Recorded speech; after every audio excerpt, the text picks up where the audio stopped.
Ya, sebelum Putri Sambo ditetapkan sebagai tersangka, keluarga almarhum Brigadir J berencana melaporkan Verdi Sambo dan istrinya ke polisi terkait 5 perkara, diantaranya laporan palsu, pencurian uang milik Brigadir Joshua, dan beberapa hal lainnya. Dan kuasa hukum keluarga Brigadir J, Kamarudin Simanjuntak, menemui keluarga Joshua di Muaro, Jambi untuk menjemput surat kuasa. Selain laporan palsu, pelecehan seksual, Komarudin juga akan melaporkan 4 perkara lain yang menyeret Sambo dan istri, penyebaran berita bohong, pelecehan seksual, penghalangan penyidikan, pencurian dengan kekerasan, dan gugatan perbuatan melawan hukum. Kami sehubungan dengan saya sudah memberikan ultimatum kepada Bapak Verdi Sambo maupun dengan Ibu Putri Chandrawati supaya segera meminta maaf dan tidak terus lagi membuat planning atau hoax, tetapi karena mereka belum sadar juga, maka kami terpaksa harus melaporkan yang bersangkutan dengan tindak pidana membuat laporan palsu sebagaimana dimaksud pasal 317, 318 KUH pidana junto pasal 556. Ya, polisi mengungkap pengakuan istri Verdi Sambo soal kematian Brigadir J, Putri Chandrawati resmi ditetapkan sebagai tersangka. Telah bergabung bersama kami reporter Esra Ambarita di Mabes Polri. Selamat malam, Esra. Silakan dengan update terbarunya. Esra. Ya, selamat malam Juno dan juga pemirsa. Memang betul pada hari ini telah dilakukan konferensi pers terkait dari penetapan tersangka baru atas kasus pembunuhan dari Brigadir J atau Brigadir Nofriansyah Huta Barat pada awal Juli lalu, atau tepatnya pada 8 Juli. Di mana untuk tersangka baru ini yakni istri dari mantan Kadif Propam Irjen Pol Verdi Sambo yakni Putri Chandrawati. Hal ini tadi disampaikan langsung tim khusus berdasarkan pertimbangan dari keterangan saksi maupun bukti CCTV yang vital yang sempat dipertanyakan publik, di mana bukti CCTV ini berhasil didapatkan. Dalam bukti CCTV itu digambarkan maksud kami adanya dari Putri Chandrawati yang memang terlibat dalam kasus pembunuhan berencana atas Brigadir J atau Brigadir Nofriansyah Huta Barat.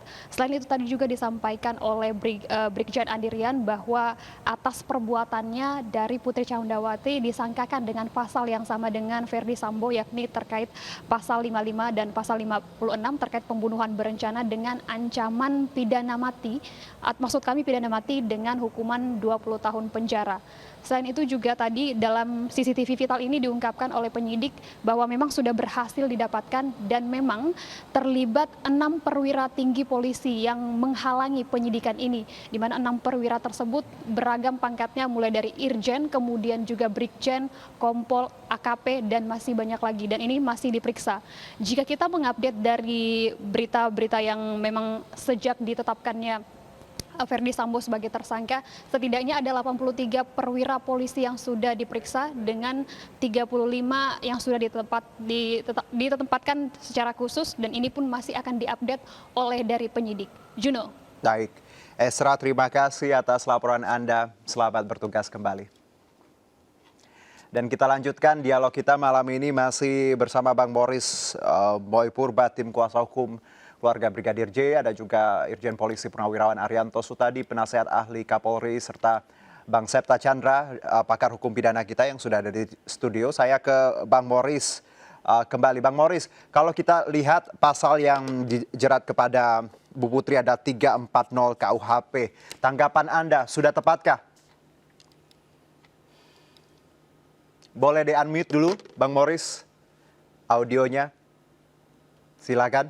Menurut kalau dari kita itu sudah sangat tepat, karena sesuai dengan laporan kami dari awal bahwa kami juga melaporkan terkait pasal-pasal ini, yaitu 340, 338, 55 dan 56. Sebenarnya ada laporan lain pada saat laporan itu tanggal 18, tapi karena kita belum siap bukti, makanya dengan nanti di minggu depan kita akan melakukan laporan kembali. Berarti terhadap ada kemungkinan terkait yang tadi ya, 5 perkara yang akan diajukan, hoax, kabar bohong, penghalangan penyidikan, pelecehan seksual, pencurian uang. Iya, betul. Yang lebih penting lagi sebenarnya obstruction of justice yang dilakukan oleh para penyidik. Iya, karena bagaimanapun perkara ini bisa seperti ini yang tidak jelas ini tidak terlepas dari yang namanya peran para penyidik. Nah, kita berharap penyidik ini tidak hanya sekedar kode etik yang dikenakan kepada penyidik, tapi tetap dikenakan pidananya. Makanya kami selalu secara prosedural menempuh ini. Makanya minggu depan di awal-awal kita akan melaporkan obstruction of justice ini agar legitimasinya lebih mendasar dan tim sus bisa memproses secepatnya kasus ini. Baik, Pak Arianto, bahwa kita bicara kode etik dan pidana, dua hal ini tentunya sebenarnya beriringan, ujungnya juga akan bisa ke pidana. Kalau dari tanggapan Anda, kalau dari tadi Bang Moris menyebutkan bahwa tidak hanya etik yang lain, ini juga harus kena pidana, bisa pastinya kan? Bisa pasti. Oke. Bisa. Aha. Lalu Ya, jadi memang begitu. Silakan. Memang kemarin itu kan tindakan kode etik itu ya, berangkatnya kan karena dari temuan di lapangan ya. Setelah didatangi cek di lapangan itu ternyata ada dugaan pas itu rekayasa TKP itu ya. Baik. Jadi di sini mungkin kita perlu bedakan antara penyidik yang pertama kali itu, yang menangani 2 hari itu bukan penyidik Pak itu Pak, itu anggotanya Pak Sambo gitu. Oke. Nah, sedangkan kalau kita ngomongin penyidik sekarang ini adalah penyidik yang dikirim oleh tim sus gitu. Jadi dibedakan itu Pak. Baik. Makanya tadi kalau dengan adanya laporan daripada korban tadi ya, dilaporkan ada obstruction of justice itu bagus. Jadi kita bisa masuk ke pidananya ke situ kan. Pidananya itu biasanya kan diawali dari laporan polisi gitu. Baik. Sedangkan kemarin kan dulu yang 2 hari pertama itu kan nggak pernah dibikin laporan polisi temuan. Betul. Itu kira-kira gitu. Jadi itu jadi clear lah masalah ini bisa lebih jelas arahnya ya. Jadi kode etik itu karena kemarin tidak ada LP, kemudian diterapkan, dan untuk mempermudah itu diisolasi, dan itu mempercepat proses untuk mengungkap perkara ini, dan pasti yang terlibat itu obstruction pasti akan ke sana. Gitu. Ya, karena ini krusial sekali ya, penegak hukum, tapi merekayasa hukum, it's a big thing ya. Tapi perlu digarisbawahi ya Pak ya. Yang pertama kali datang itu bukan penyidik, ya. Itu adalah penyidik Suruman. Betul, kita paham itu, Pak Arianto. Nah itu, jadi bukan standar penyidik polisi, itu yang harus diketahui masyarakat. Saya yakin institusinya bagus, cuman ada beberapa orang yang memang harus kena sanksi. Beberapa orang. Betul. Pak Arianto, kalau kita kembali ke Ibu PC yang dikenakan pasal 340 KUHP, sudah tepatkah Anda ini terkait pasal ini dan hukuman ancamannya mati? Bagaimana tanggapan Anda? Saya agak kaget ya dengan 340 itu. Tapi kalau ada 5556, nah itu agak nggak gitu kaget. Karena kalau dia merencanakan gitu, karena itu berarti sudah ada bukti yang kuat. Baik. Ya. Nah, sedangkan selama ini kan kita kan nggak ngerti bukti apa yang ditemukan tadi. Hanya biasalah, polisi biasanya kalau ngomong kan 2 alat bukti cukup. Betul. Pasti nggak jelaskan alat buktinya apa. Kalau yang disebutkan keterangan saksi dan CCTV, Pak? Ya. Kalau yang disebutkan 2 itu? Iya. Keterangan saksi dan CCTV. Saksi siapa, CCTV apa, berbuat apa, itu yang penting sebetulnya. Jadi mestinya kalau dijelaskan, ibu ini terlibat karena di dalam CCTV dia ikut bantu megangin kepalanya brigadir. Gitu. Misalnya kayak gitu kan jelas, tapi kalau ini enggak, jadi kita nggak bisa mengandai-andai itu. Tapi ini mungkin bagian dari penyidikan Pak untuk tidak semuanya diumbar ke publik ya, kita yakin. Kalau saya pribadi kayak gitu diterangin aja lah udah. Akhirnya juga nanti akan dibuka. Gitu. Tapi itu katanya rahasia, nggak boleh, saya nggak. Berarti kalau Anda tadi punya asumsi seperti itu, harusnya dibuka saja ke publik. Publik berhak tahu ya? Enggak berhak tahu. Gini, publik pengen tahu. Gitu. Publik pengen tahu. Keingintahuan publik itu menimbulkan kecurigaan bahwa polisi menutupi kebohongan. Kan gitu selama ini yang terjadi kayak gitu. Gitu kan. Nah, kalau polisi juga boleh mengkeep itu apa? Memang informasi itu karena untuk penyidikan, polisi boleh aja menutup, nggak apa-apa. Karena nanti untuk penyidikan. Tapi model kayak gitu tuh menurut saya rugi bagi polisi yang sekarang ini ada terpuruk, dianggap dia itu sebagai menutupi kebohongan gitu. Jadi sebenarnya kalau tidak diungkapkan juga polisinya rugi ya, karena tadi keadaan rugi sudah lah. seperti ini.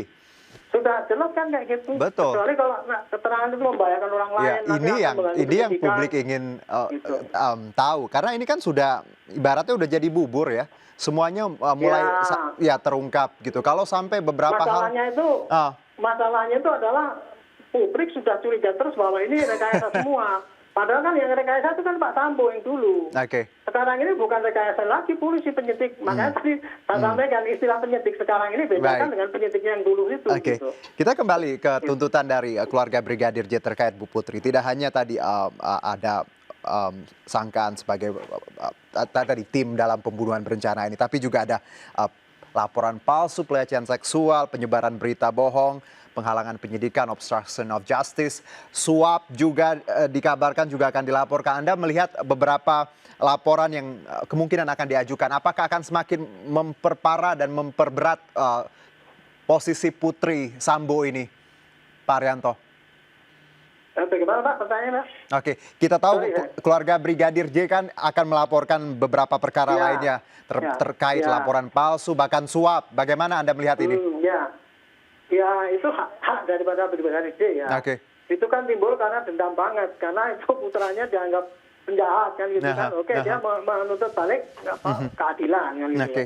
Apa yang dia merasa derita itu ya dilaporkan, itu hak, nggak apa-apa. Nah, tinggal polisi nanti menjawab laporan itu untuk menyelidiki ya. Kalau memang itu ada ya diproses. Kalau memang tidak ya jelaskan bahwa ini nggak terbukti, ini terbukti gitu aja.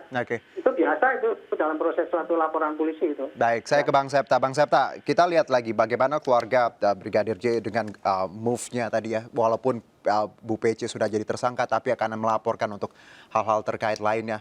Kita tahu juga ada mencoba memberikan amplop ketika LPSK seperti itu melakukan penyidikan. Anda melihat apakah ini juga harus tetap dilakukan mengingat tadi dalam rangka mencari keadilan dalam frame yang lebih besar seperti itu? Ya tentu tadi benar menjadi haknya daripada keluarga korban gitu ya. Selagi bisa dibuktikan adanya dugaan-dugaan tindak pidana tersebut, maka sah-sah saja dilaporkan. Kenapa tidak? Seperti itu? Kenapa tidak kan begitu?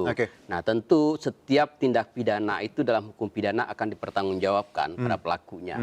Dan nanti tinggal dibuktikan mana yang kemudian memang terbukti dilakukan oleh Bu Putri atau itu hanya laporan-laporan yang tidak bisa dibuktikan misalnya. Jadi untuk melaporkan itu sah-sah saja. Soal nanti proses penuntutannya seperti apa dalam hukum pidana kan ada namanya dalneming ya. Bukan dalneming tapi konkursus gabungan tindak pidana gitu. Nah di situ juga ada dalam penjatuhan pidananya dibatasi karena kita membatasi kumulatif terbatas dalam penjatuhan pidananya. Jadi tidak mungkin juga orang dijatuhi pidana kurungan badan itu lebih dari 20 tahun. Kalau merasa 20 tahun kurang cukup, maka seumur hidup atau hukuman mati. Kan begitu. Gitu. Baik, tapi Anda yakin bahwa para pelaku ini bisa dapat hukuman maksimal? Karena beberapa pihak skeptis loh. Ya, kalau saya sih yakin gitu ya. Karena ini nanti itu masyarakat di samping publik juga harus mengawal ya, proses, terutama di proses peradilan nanti ini menjadi lebih penting. Karena di proses peradilan nanti publik bersama-sama mengawas proses peradilan ini akan menjadi suatu hal yang juga membuat majelis hakim yang memeriksa mengadili serta memutus perkara ini akan lebih hati-hati tentang perbuatan yang didakwakan kepada para pelaku ini sehingga kemudian benar-benar dijatuhi pidana sesuai dengan kesalahannya seperti itu. Saya ke Pak Arianto. Saya tahu ini Pak Arianto waktunya terbatas. Ini segmen terakhirnya Pak Arianto. Pak Arianto, kalau boleh satu pertanyaan saya sebelum kita tutup. Menarik, ada Menko Polhukam Pak Mahfud menyebut ada raja-raja kecil di tubuh Polri. Bagaimana Pak Arianto menanggapi ini? Ya memang oleh Pak Mahfud kan kelihatannya kayak gitu kan. Makanya beliau sebutkan kayak gitu. Nah apalagi sekarang beredar itu draft-draft yang keliling dunia itu. Ya orang makin dan ada Pak Arianto jangan lupa loh ada 900 miliar loh baru ketemu loh. Itu nggak tahu lah itu. Tapi intinya ya apa yang disampaikan Bapak Mahfud itu pasti beliau melihat kayak gitu dan mendengar juga berita yang lain gitu kan. Sehingga beliau akan mengatakan begitu. Saya kira sebagai pejabat nggak akan mungkin lah ngomong asal ngomong gitu aja ya. Itu menjadi introspeksi polisi lah. Pak Kapolri untuk segera bebenah apa yang dituduhkan itu. Kalau memang enggak ya jawab nggak ada. Tapi kalau mengada ya segera dihilangkan. Ya. Gitu aja ya. Satu lagi Pak Arianto mungkin, dengan segala kompleksitas yang kita punya, dengan banyaknya tokoh yang berkomentar, dengan asumsi publik yang sangat liar, apa yang dilakukan Kapolri dan jajarannya saat ini menetapkan Ibu PC sebagai tersangka adalah langkah yang cukup kita apresiasi. Kedepannya apa yang harus dilakukan Polri agar trust publik ini kembali terbangun? Selain tadi mungkin mengungkapkan motif atau ada hal lain menurut Anda Pak Arianto?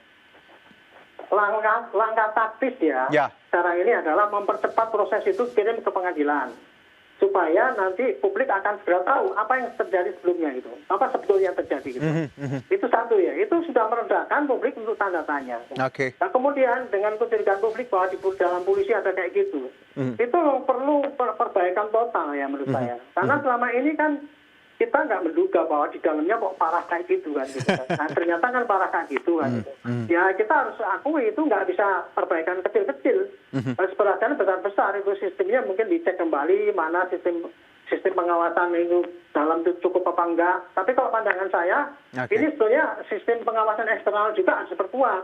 Supaya polisi itu ada yang ngawasi dari luar, sehingga apabila melenceng dikit bisa dijewer gitu loh. Kalau sekarang kan nggak ada yang jewer. Betul. Dan Kompolnas itu menemukan orang, meriksa orang Pak Arianto, 1,5 juta polisi. Iya, ada yang bilang bahwa nggak viral, no viral, no justice. Ya, ini juga sempat peristiwa ini tercium beberapa minggu awal, tapi sempat hilang. Lalu publik membuat ini viral dan akhirnya baru bertindak. Anda melihat bahwa sebenarnya ini yang jadi persoalan kita juga dan tuntutan publik. Kalau nggak viral, nggak ada tindakan. Tanggapan Anda? Ya. Itu kalau saya menilai gitu ya, polisi kurang pandai melihat perkembangan lingkungan. Oke. Yang kedua, polisi kurang cepat membina viral itu. Karena dia lebih mempunyai pedoman bahwa ini ada kejadian ini, dia memusatkan pada kemampuan mengungkap kasus ini. Padahal kasus ini kalau mengungkap kan lama Pak selesainya. Mestinya diungkap sedikit-sedikit dia ngomong, ini udah gini. Jadi nggak timbul yang viral-viral itu Pak. Itu kira-kira. Baik Pak Arianto, terima kasih sekali waktu dan insight-nya, sehat-sehat. Insya Allah kita ketemu lagi dalam obrolan selanjutnya. Terima kasih sudah bergabung bersama kami dan Bang Septa dan juga Bang Morris. Nanti kita lanjutkan obrolan kita di segmen selanjutnya. Pemirsa tetap bersama kami di MNC News Prime.